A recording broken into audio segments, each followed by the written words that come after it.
the Beretta PX4 Storm, a polymer-framed double-action single-action pistol featuring a unique rotating barrel system. And this is everything you need to know.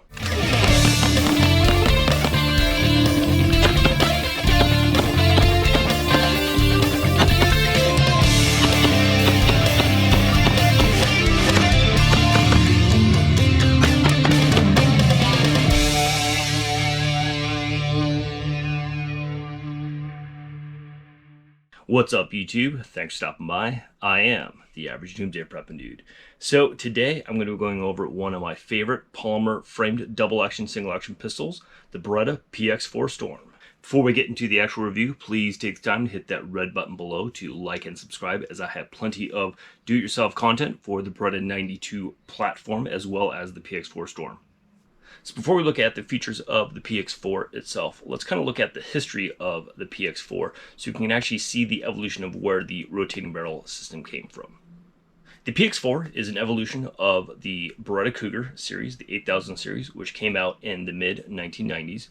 The Cougar series was developed to actually handle the higher pressure loads of the newer cartridge at the time, the 40 Smith & Wesson.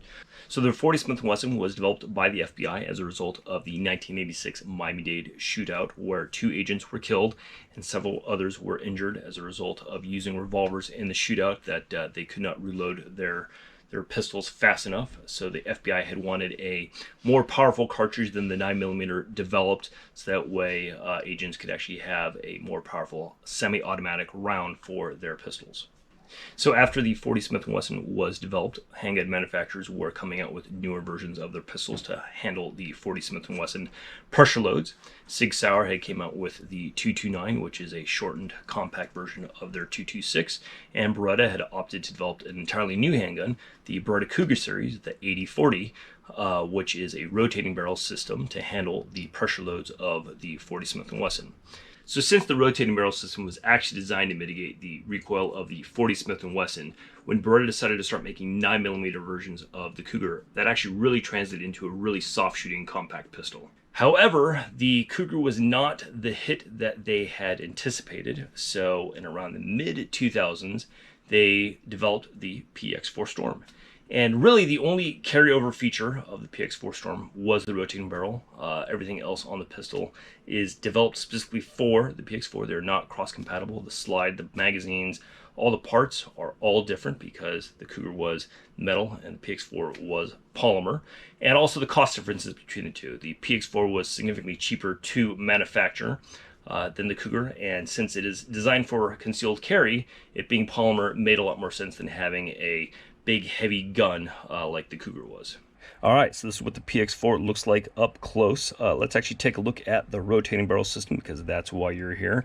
To take the pistol apart, you just pull the takedown levers like you would on a Glock. Slide forward. You do not need to pull the trigger like a Glock, and it comes out. You can see that the cam system and recoil rod are self-contained with the barrel because it does rotate and glide into a little cutout. So to take that out, you just take that out there. You can see that the recoil rod is captured into the cam system, which is actually an upgrade from the Cougar. The Cougar was not a captured guide rod, which was a little awkward to kind of put in sometimes. So this was definitely a good upgrade to that. And I have upgraded my spring to a solid steel guide rod. The factory ones are plastic. And so this is what the barrel looks like when it comes out. Has little grooves there that actually where the cam engages the cam there and rotates as the pistol cycles. The one thing you'll notice though is the cam actually is solid steel, so when you put the whole thing together, part of why it has such a nice weight balance is the fact that the cam, you know, replaces the locking block in normal pistols. There is no locking block really in there. It has this nice solid steel piece right at the center of the pistol there, giving a nice weight balance when you're shooting. So between the rotating barrel and the cam, the weight on this thing is actually really amazing. Now that I have the complete slide assembly off, let's kind of go over what the sear and hammer assembly looks like. I have the competition trigger group in there. I think that's actually what they call it, is the trigger group, but it's actually the sear and hammer assembly. And the factory one looks like this. It is black, nitrided. It has the sear hammer and the hammer strut all in one unit that just kind of drops in. And I actually have a video on how to install this with the LTT trigger bar, which you can also see is in an inox color. So this is one piece, this competition trigger group, and then the trigger bar connects to that once you have a couple pins taken out. And then from there, there's also, I've installed a steel trigger. It is a little bit different. The trigger mechanism, spring mechanism is different in that it has a dual spring there that you can see. So I wish they would kind of put in a reduced power or make a reduced power spring so that way the hammer or the trigger pull is a little bit lighter, not just with the hammer spring, because I have a 11-pound LTT hammer spring in here, but if they also put in a reduced or made a reduced power trigger spring, that actually would benefit the PX4 as well. The PX4 does come with 3 backstrap assemblies. Normally I like bigger grips, but I put on the medium-sized backstrap assembly because you can see how thin the pistol profile actually is. And when I'm gripping it in my hand, it didn't fill out the palm area of my hand as much with the bigger backstrap, so that's why I went with this one. To remove them is actually pretty simple. All you gotta do is pull this little retaining pin. It's not really a pin, but plug or whatever this is called there. You take a screwdriver and just kind of pull this out. That's that. And then just stick your screwdriver in there. And then this comes off fairly simply. And that's what this looks like. And then in order to change your hammer spring, you just knock out that pin, pull out the plug, and then you can change the pin or change the spring. And then to reassemble it, you just put this back on, snap this into place, put this in like so, and you are good to go. You'll notice that I do have Talon grips on mine. Normally when you put Talon grips on your PX4, it covers the backstrap entirely, so you won't be able to change your backstrap. But what I did was I actually just razored it out at the line because I actually do find the texturing on the front and back of this does suffice for my purposes. I just like having a little more grippy areas on the side. Beretta does make 3 different sizes for their magazine release. I think this is the factory medium size one. The 3-pack I think is around $20 for all 3. And to replace them is fairly simple. All you got to do is put in a paper clip or something thin and hard into that pinhole there and push out this little plug there. And then the magazine release has a spring and it comes out. And there are other videos on the internet that'll show you how to do that, but it's a fairly simple process.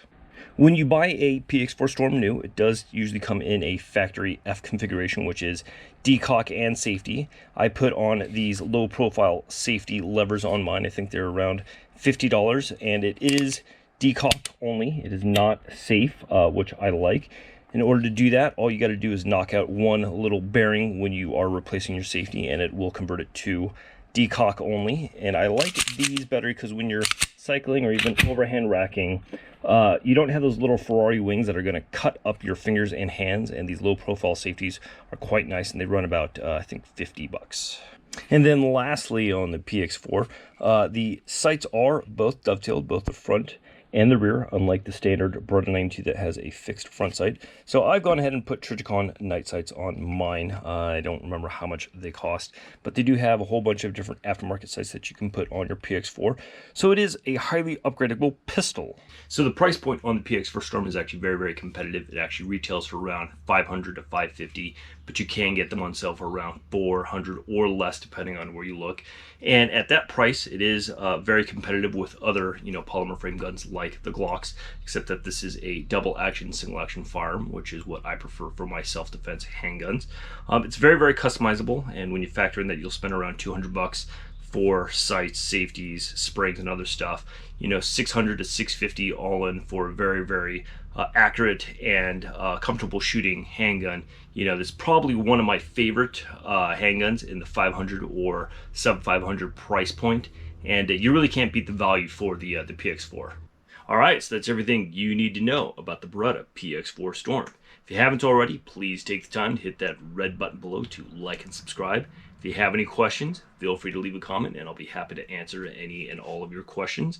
And until next time, stay home and stay safe, and I will see you next time.